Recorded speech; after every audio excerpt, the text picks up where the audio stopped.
Di dalam mimpi, Muhammad Qasim, Ya'juj dan Ma'juj terlihat seperti sejenis gorila besar, tinggal di sebuah gua besar di dalam pegunungan yang di dalamnya ada jalan kecil. Kemudian ada semacam ruangan di dalam gua seperti aula yang sangat luas. Adalah untuk tidur selama kurang lebih 4-6 bulan. Dan ketika mereka bangun, mereka akan keluar dan menjarah apapun yang mereka inginkan. Dan setelah mereka melakukan semua itu, mereka kembali ke dalam gua untuk tidur kembali. Kemudian, Zulkarnain menghalangi jalan mereka. Ada satu lubang besar di dalam gua mereka dan semacam terowongan. Zulkarnain memblokir terowongan utama mereka, ditambal dengan tembok besar, seperti menyusun balok-balok besar yang kuat, dengan menuangkan besi cair sehingga tidak mudah pecah. Butuh waktu 6 tahun untuk membangun tembok, kemudian ditambah juga bagian luarnya dibuat dinding yang kuat untuk penghalang, seperti penjara permanen bagi Ya'juj dan Ma'juj.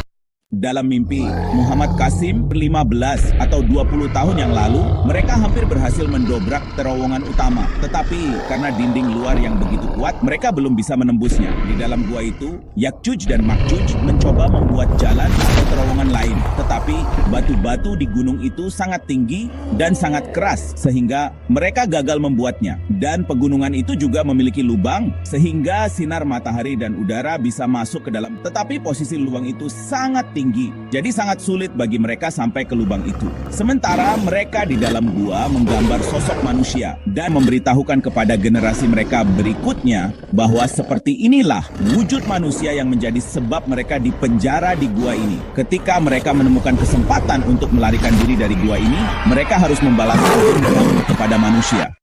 Inilah mimpi Muhammad Qasim tentang Ya'juj dan Ma'juj di akhir zaman. Muhammad Qasim menempatkan beberapa orang di dalam kereta untuk pergi ke suatu tempat, dan Qasim menyuruh mereka menunggu di kereta itu sampai dia kembali. Setelah Qasim tiba di tempat yang dituju, dia mendengar suara Nabi Muhammad dan berkata kepada Qasim, "Segeralah pulang.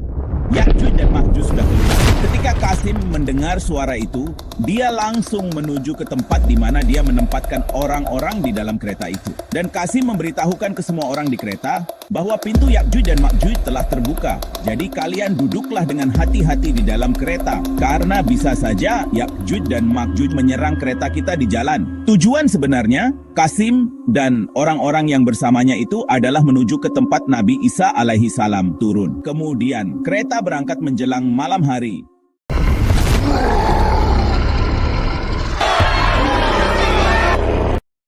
Qasim melihat ke arah tanah dan dia berpikir barangkali Ya'juj Ma'juj akan menyerang dari sisi bawah. Tapi tiba-tiba Qasim mendengar suara yang sangat keras yang datangnya dari arah langit. Ada awan dengan ketinggian rendah, dan dari belakang awan itu ada Ya'juj dan Ma'juj turun dengan cepat menuju ke arah kereta mereka. Kemudian dengan rahmat Allah, jari telunjuk Qasim mengeluarkan nur Allah, dan ketika Qasim mengeluarkan nur itu ke arah Ya'juj dan Ma'juj, maka dia mati di udara dan kemudian datang satu lagi menyerang dan berakhir sama seperti itu sampai 5 bisa melompat setinggi awan karena mempunyai semacam kemampuan lompatan yang sangat kuat dan cepat karena rahmat Allah.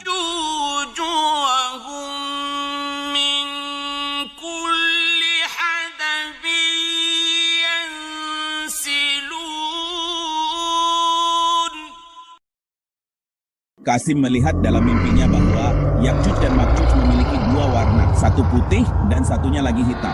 Yang menyerang kereta dari langit adalah yang berwarna putih, dan saat Ya'juj dan Ma'juj menghentikan kereta, mereka adalah yang warna hitam. Dan kemudian Qasim Allah dan orang-orang di dalam kereta dapat selamat dengan aman. Namun orang-orang yang dan tidak dapat berselamat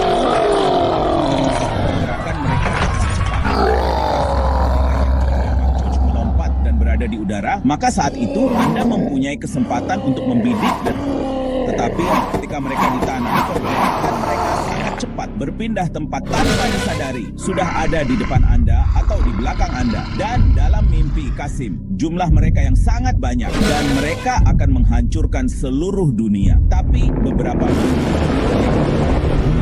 Dajjal keluar.